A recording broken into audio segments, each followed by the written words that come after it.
Let's talk about TikTok and the US presidential election. The app has a lot of people talking and dancing, lip syncing, and lately even campaigning. Please go vote when November come around so we can get him out of here. All aboard the train, Trump 2020. Owned by a company in China, TikTok has 800 million users worldwide, and it's growing fast. But there are those who see it as a threat. We may be banning TikTok. We are looking at a lot of alternatives. So why is TikTok getting all this attention? Is our privacy at risk? And does this app, like other social media platforms, have the potential to influence the US election?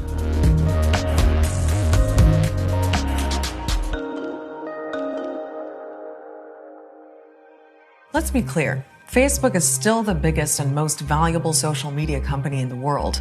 But there's a new kid on the block. TikTok's been around for only 3 years, and it's blowing up, especially in America. Carol Baskin killed her husband, whacked him. Double tree, plus I got this running me. TikTok makes it easy to upload videos, add effects, choose music, switch up recording speeds. You can even change what you look like. But it's even easier to just get lost in it. This app is essentially an endless scroll of punchy videos that are a maximum 60 seconds long. It's also got its own TikTok celebrities. I'm a savage. Yeah. A Chinese company called ByteDance launched TikTok in 2017. Real videos that make your day. It later bought the popular Silicon Valley startup Musical.ly for $1 billion and merged the two. Today, TikTok is worth more than $75 billion. It's got an American CEO, but it's still Chinese-owned. In the US especially, it's experienced such a rapid growth. Last statistics I saw was that the year-on-year growth was 375%, which is huge. Here's how huge. In the first 3 months of the year, TikTok was downloaded more than 300 million times globally. That's a record.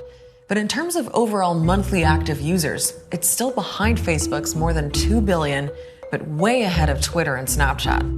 And a lot of TikTok's users are young. Around 40% are between 16 and 24. Ahead of a presidential election, that's millions of potential new votes. And what was once seen as just a fun app is actually getting more political. I'm a vote Trump 2020, Trump 2020. You're gonna vote for Joe Biden. It's really a platform that allows for a very wide array of political expression.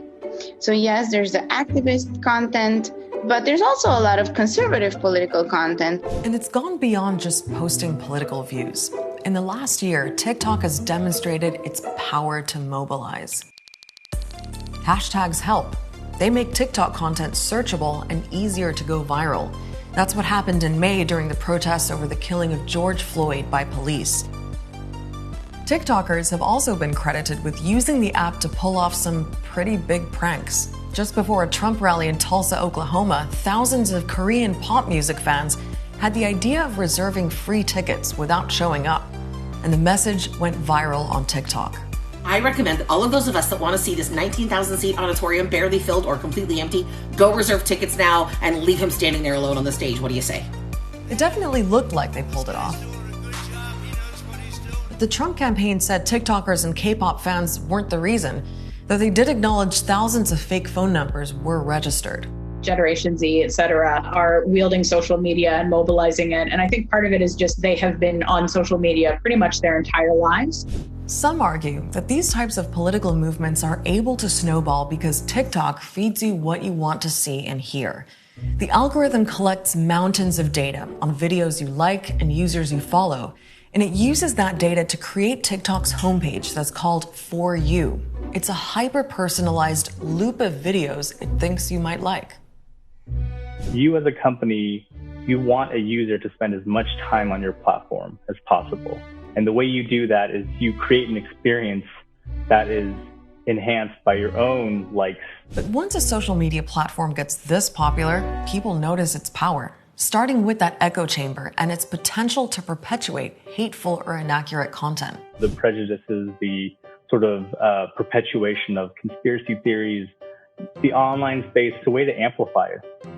And that's not just a problem for TikTok. That was the very criticism leveled against Facebook in 2016 during the last presidential election. The big scandal for TikTok so far, though, has been about security. Last year, Checkpoint Research said it had found ways hackers could tamper with TikTok accounts by, for example, making private content public. The U.S. military has even ordered its personnel to delete the app. It is not just the Trump campaign or the Trump White House that is making this claim. Other companies have asked their employees to do similar things. TikTok says it's fixed the security issues, but it's got other problems. U.S. officials have been investigating TikTok because even though it's an American operation, it's owned by a Chinese company. And Chinese companies, by law, can't be forced to hand over personal data to the government.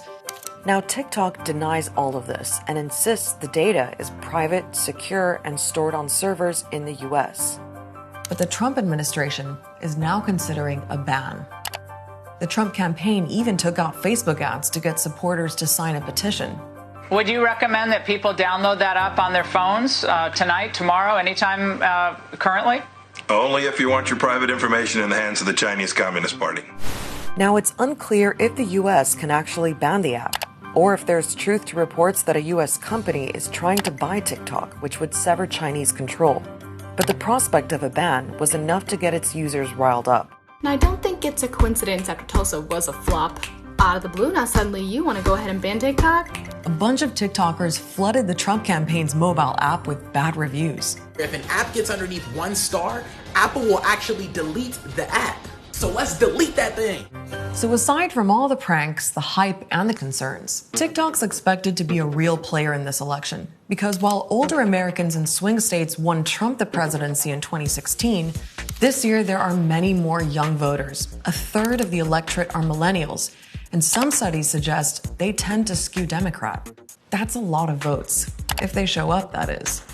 We know traditionally that youth voters haven't turned out in numbers that we'd like, but we also know that this generation of people is very politically and socially active. Some think it could be an important tool to mobilize voters, but there's no question that when it comes to this presidential race, Facebook is still the real battleground. It's simply a bigger platform with more users, and that means it has access to more personal information. The company makes money from all that data, which we give up for free. And Facebook sells it to advertisers who tailor those ads to each of us. It's called micro-targeting. The issue with Facebook is keeping that data secure so it's not misused. That's what happened the last time around. In 2018, it was revealed that the now defunct political consulting firm Cambridge Analytica had stolen the data of millions of Facebook users. That data was used to create psychological profiles, target US swing voters, and then attempt to manipulate them for the then presidential candidate Donald Trump during the 2016 election. It got the head of Facebook in hot water at the time. We didn't take a broad enough view of our responsibility, and that was a big mistake. Facebook now says it's got better safeguards for our data, and it's changing its settings so that users can see fewer political ads. We just have to manually opt out. It also says it's cracking down on foreign interference. Facebook has, in recent months, taken down a very high number of networks and operations that were led by different states, from Iran to Russia. As for TikTok, it's also facing allegations of foreign interference, something both TikTok and the Chinese government deny. 中方对美国的大选不感兴趣，我们无意也不会去干预美国的大选。 So what about misinformation?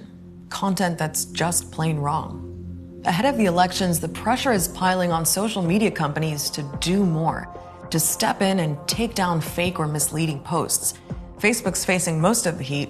TikTok is feeling it too. The company says it's launching what it calls a transparency center in California to moderate content.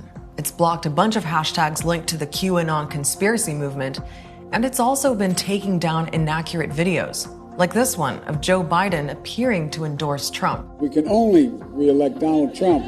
The president even tweeted it. But here's what Biden actually said. Excuse me, we can only re-elect Donald Trump. if in fact we get engaged in this circular firing squad here. So we know that TikTok is already starting to experience some of the problems that older social networks are. And the more TikTok grows and the closer we get to November, the more the company finds itself in the middle of a debate over how much social platforms should police content. I think it's genuinely difficult for Facebook and for other social media platforms to strike the right chord. On the one hand, they have this imperative to curb the spread of misinformation on the platform, and that entails removing problematic content. But when they do that, they're accused of censorship. And if they do nothing, then they're also criticized for inaction. This election is going to play out on all the social platforms. It's just that right now, TikTok's got momentum. It's why anyone in politics is paying attention. We'll have a lot more on the US presidential election in the run-up to the November vote. So if you don't want to miss those episodes, you can like, follow, and subscribe to Al Jazeera wherever you're watching this video. I'll see you next week.